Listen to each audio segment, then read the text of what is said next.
तर विद्यार्थी मित्रांनो, राष्ट्रीय आरोग्य अभियानांतर्गत ही भरतीची जाहिरात निघाली आहे. तर या भरतीची संपूर्ण माहिती आपण या व्हिडिओमध्ये पाहणार आहोत. तर हा व्हिडिओ तुम्ही शेवटपर्यंत पहा. तर इथं बघू शकता, जिल्हा एकात्मिक आरोग्य व कुटुंब कल्याण सोसायटी, राष्ट्रीय शहरी आरोग्य अभियान, जालना शहर महानगरपालिका, तर यांच्याकडून विविध पदांसाठी इथं भरतीची जाहिरात निघाली आहे आणि त्यासाठी इथं पात्र उमेदवारांकडून अर्ज मागवण्यात आलेले आहेत.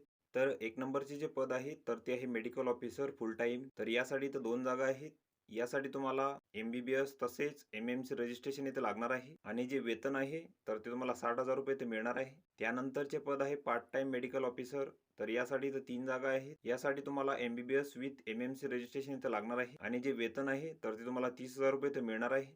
त्यानंतरचे पद आहे फिजिशियन फॉर पॉलिक्लिनिक. तर यासाठी इथं 3 जागा आहेत. यासाठी तुम्हाला MBBS अँड MD मेडिसिन आणि MMC रजिस्ट्रेशन इथे लागणार आहे. त्यानंतरचे पद आहे पेडिट्रिशियन फॉर पॉलिक्लिनिक. तर यासाठी इथं 3 जागा आहेत. यासाठी तुम्हाला MBBS तसेच MD मेडिसिन किंवा DCH इथे लागणार आहे. तसेच MMC रजिस्ट्रेशन तुम्हाला इथे लागेल. त्यानंतरचे पद आहे ऑप्थोमॉलॉजिस्ट फॉर पॉलिक्लिनिक. तर यासाठी इथं 3 जागा आहेत. यासाठी तुम्हाला MBBS तसेच MS ऑप्थोमॉलॉजी किंवा DOMS किंवा DNB तुम्हाला इथे लागेल. तसेच MMC रजिस्ट्रेशन तुम्हाला इथे लागणार आहे. त्यानंतरचे पद आहे डर्मटॉलॉजिस्ट. तर यासाठी इथं 3 जागा आहेत. यासाठी तुम्हाला MBBS तसेच MD स्किन किंवा DVD इथे लागणार आहे. तसेच MMC रजिस्ट्रेशन तुम्हाला इथे लागेल.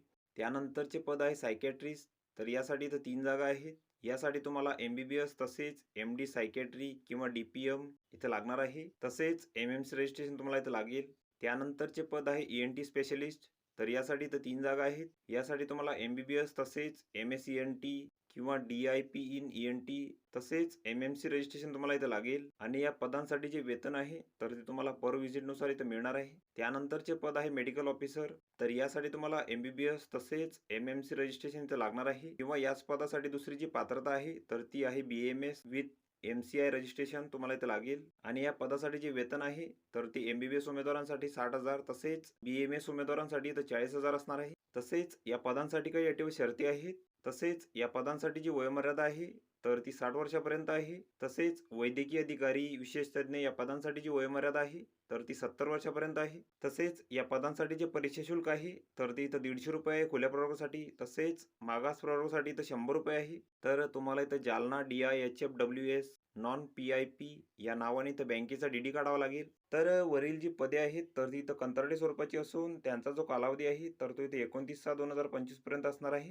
त्यानंतर हा भरतीसाठी अर्जाचा नमुना इथे दिलेला आहे. तर हा संपूर्ण अर्ज तुम्ही इथे भरायचा आहे. इथं तुमचा फोटो चिपकवायचा आहे. इथं तुमची संपूर्ण माहिती भरायची आहे. इथं तुमची शैक्षणिक माहिती भरायची आहे. अनुभव असल्यास त्याची माहिती तुम्ही इथं भरायची आहे. तर हा संपूर्ण अर्ज तुम्ही इथं भरून घ्यायचा आहे. यासोबत तुम्हाला तुमच्या कागदपत्रांचे इथं साक्षांकित प्रती जोडायचे आहेत. तर यामध्ये जन्मतारखेचा दाखला तसेच शैक्षणिक पात्रतेची प्रमाणपत्रे, जात प्रमाणपत्र, अनुभव असल्यास त्याचे प्रमाणपत्र.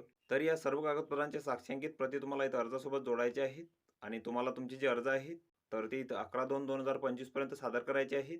राष्ट्रीय आरोग्य अभियान, जिल्हा परिषद जालना, जिल्हा आरोग्य अधिकारी, जिल्हा परिषद जालना यांचे कार्यालय. तर या तुम्हाला तुमचे जे अर्ज आहेत तर तिथं सादर करायचे आहेत. तसेच भरतीबाबतची संपूर्ण माहिती तसेच पात्र उमेदवारांची जी यादी आहे तर ती जिल्हा परिषदेच्या संकेतस्थळावर इथं प्रसिद्ध करण्यात येईल. तर तेथून तुम्ही ती माहिती घेऊ शकता. तर ही संपूर्ण माहिती तुम्ही इथं बघून घ्यायची आहे. या PDFची लिंक तुम्हाला डिस्क्रिप्शनमध्ये मिळून जाईल. तुम्ही तेथून ती डाउनलोड करू शकता आणि संपूर्ण माहिती इथं बघू शकता. तर व्हिडिओ कसा वाटला मित्रांनो? व्हिडिओ आवडल्यास लाईक करा, शेअर करा आणि आमच्या चॅनलला सबस्क्राईब करा म्हणजे येणारे व्हिडिओ तुम्हाला सर्वात आधी पाहायला मिळतील. चला तर भेटूया पुढच्या व्हिडिओमध्ये.